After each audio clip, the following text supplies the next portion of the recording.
Tonton video ini sampai selesai agar Anda tidak gagal paham. Pak Jokowi, berhentilah untuk membodohi rakyat sendiri. Bisakah kita berhenti untuk membodohi warga sendiri dengan membandingkan harga BBM luar negeri dengan yang ada di dalam negeri dalam skala USD, kemudian dirupiahkan terus dibilang BBM kita murah? Kenapa? Yang pertama, itu hanya mengkonfirmasi nilai tukar rupiah kita sedang dengan negara-negara tersebut adalah anjlok. Yang kedua, harga BBM di sana segitu dibanding pendapatan rata-rata di sana berapa perbandingannya. Itu baru fair, meski sebetulnya pasti banyak faktor lain yang harus diperhitungkan. Contoh, Singapura, pendapatan per kapita per tahun 70.000 USD, atau jika dirupiahkan 980 juta rupiah per 12 bulan, atau sama dengan 80 juta rupiah sebulannya. Kurang lebih seperti itu. Dengan harga BBM seliter 32.000 rupiah. Jadi pendapatan rata-rata sebulan di sana, sebulan bisa buat beli BBM maksimal kurang lebih 2.500 liter.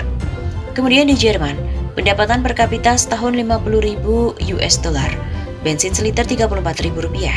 Jadi pendapatan rata-rata sebulan di sana, sebulan bisa buat beli BBM kurang lebih 2.000 liter. Sementara Indonesia, pendapatan per kapita 4.391 US dollar setahun, dengan harga BBM seliter 7.650 rupiah. Artinya, pendapatan rata-rata sebulan penduduk Indonesia hanya bisa beli BBM 700 liter. Jelaskan, mana yang jauh lebih bagus rasio pendapatan dengan harga BBM? Mungkin ada yang bilang, analisa lo dangkal, cuma ambil pendapatan per kapita langsung dibandingkan dengan harga bensin seliter. Gak bisa gitulah. Ya memang ini masih analisa yang belum komprehensif. Tapi ini adalah sebuah sudut pandang yang orang membeli kemudian dengan uang yang dimiliki meski dipukulkan rata. Tapi jika opini presiden yang dikutip dari media, kurang dangkal apa lagi? Semudah itu lihat harga BBM di luar negeri kemudian dirupiahkan. Terus beri kesimpulan harga BBM kita lebih murah. Dan terus kita harus bersyukur gitu.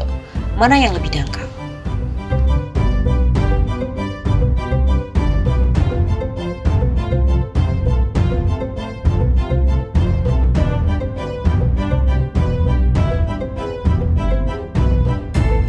Dulu setiap pemerintah mengusulkan kenaikan BBM selalu ditolak oleh kalangan DPR. Sejumlah fraksi bahkan sejak awal tidak pernah setuju kalau saya menaikkan harga BBM. Alasannya kami menolak usulan pemerintah karena kalau BBM dinaikkan, inflasi naik, kemiskinan membengkak. Nah, justru sekarang mengapa tiba-tiba kami dipaksa menaikkan harga BBM? Tidakkah meningkatkan kemiskinan? Tidakkah membebani masyarakat kita? Oleh karena itu saya punya pandangan yang berbeda. Kalau harus saya naikkan lagi BBM tahun ini. Terkini, viral sebuah video lawas SBY yang mengungkap alasan pernah tidak menaikkan harga BBM karena selalu ditolak oleh kalangan DPR. Bagaimana dengan sekarang? Sebuah cuplikan video lama yang memperlihatkan Presiden RI ke-6 SBY mengungkap alasan pernah tidak menaikkan harga BBM menjadi viral di media sosial. Video lawas tersebut diunggah kembali oleh seorang warganet melalui akun Twitter @aryajulit pada Sabtu 2 April. Dalam video itu SBY mengungkap alasan pernah tidak menaikkan harga BBM pada masa pemerintahannya dahulu. Usulan pemerintah untuk menaikkan harga BBM dulu selalu ditolak oleh DPR. Dulu setiap pemerintah mengusulkan kenaikan BBM selalu ditolak oleh kalangan DPR. Ungkap Presiden Indonesia ke-6 pada Sabtu 2 April itu. Menurutnya, sejumlah fraksi sudah tidak setuju sejak awal apabila SBY menaikkan harga BBM. Sejumlah fraksi bahkan sejak awal tidak pernah setuju kalau saya menaikkan harga BBM. Saat itu sejumlah fraksi menolak usulan pemerintah harga BBM itu naik karena kemiskinan akan membengkak. Alasannya, kami menolak usulan pemerintah karena kalau BBM dinaikkan, inflasi naik, kemiskinan membengkak, kata SBY. Saat era pemerintahannya, SBY tiba-tiba justru diminta untuk menaikkan harga BBM. Justru sekarang, mengapa tiba-tiba kami dipaksa menaikkan harga BBM?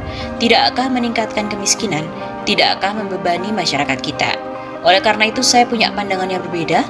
Kalau saya harus naikkan lagi harga BBM tahun ini, beban rakyat terlalu berat, kasihan mereka. Tandas SBY. Video lawas pernyataan SBY terkait kenaikan harga BBM itu diketahui disampaikan oleh SBY dalam sebuah wawancara pada Agustus 2014 tahun silam. Cuplikan video lawas SBY yang membahas alasan pernah tidak menaikkan harga BBM itu lantas menuai beragam respon. Yang lain pada naik, yang terus turun rasa percaya masyarakat pada pemerintah. Ya meskipun sejak awal emang gak pernah percaya, sedih deh kalau diceritain. Komentar salah satu warganet. Gue netral sih orangnya karena gak mau bela pihak A, pihak B. Cuman masalahnya bahan baku dari minyak dunia ya makin hari makin tipis. Dan akhirnya apa-apa harga naik semua.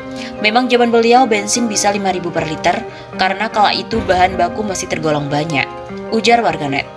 Naik boleh saja asalkan disesuaikan sama pendapatan masyarakat. Ini mah pengangguran banyak, gaji nggak naik, mau makan apa? Bensin. Imbau warganet lainnya. Sebelumnya diketahui bahwa BBM pernah terjadi peningkatan pada awal pemerintahan SBY pada tahun 2005. BBM dengan jenis premium awalnya dihargai Rp1.820 per liternya. Kemudian mengalami kenaikan pada 1 Maret 2005 sebesar Rp2.400 dan pada 2 Oktober 2005 harganya melonjak sampai Rp4.500 per liternya. Berakhirnya periode pertama SBY sempat mengalami kenaikan lagi hingga Rp1.500, membuat harga BBM premium menjadi Rp6.000 per liternya. Namun semenjak mengikuti harga minyak dunia, harga BBM premium mengalami penurunan 2 kali pada tahun 2013 dengan harga Rp5.000 dan juga Rp4.500. Terkini, jika LPG 3 kg naik, Jokowi mencatat sejarah presiden yang meniadakan subsidi bagi rakyat. Pemerintah berencana mencabut subsidi gas LPG 3 kg dan menaikkan harga BBM Pertalite. Jika ini terjadi, maka Jokowi akan mencatatkan sejarah presiden yang meniadakan subsidi bagi rakyat. Jika LPG 3 kg dan BBM naik, hal ini sangat disayangkan sejumlah kalangan masyarakat, lantaran saat ini daya beli masyarakat sedang rendah. Pengamat politik Jamiluddin Ritonga mengamini bahwa masyarakat saat ini sangat bergantung pada subsidi yang diberikan pemerintah untuk meningkatkan daya beli. Pasalnya, 20 juta lebih masyarakat Indonesia tercatat menganggur dan ekonomi belum stabil.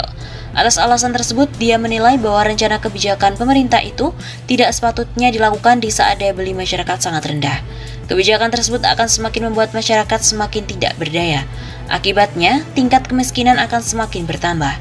Kalau ini terjadi, maka janji Jokowi untuk menurunkan angka kemiskinan semakin sulit terwujud. Ujar Jamiluddin Ritonga pada Kamis 28 April. Menurutnya, jika langkah tersebut tetap dijalankan, pemerintahan saat ini akan dicap gagal dalam mengentaskan kemiskinan dan saat ini telah meningkat tajam akibat sentimen negatif pandemi COVID-19 selama 2 tahun terakhir.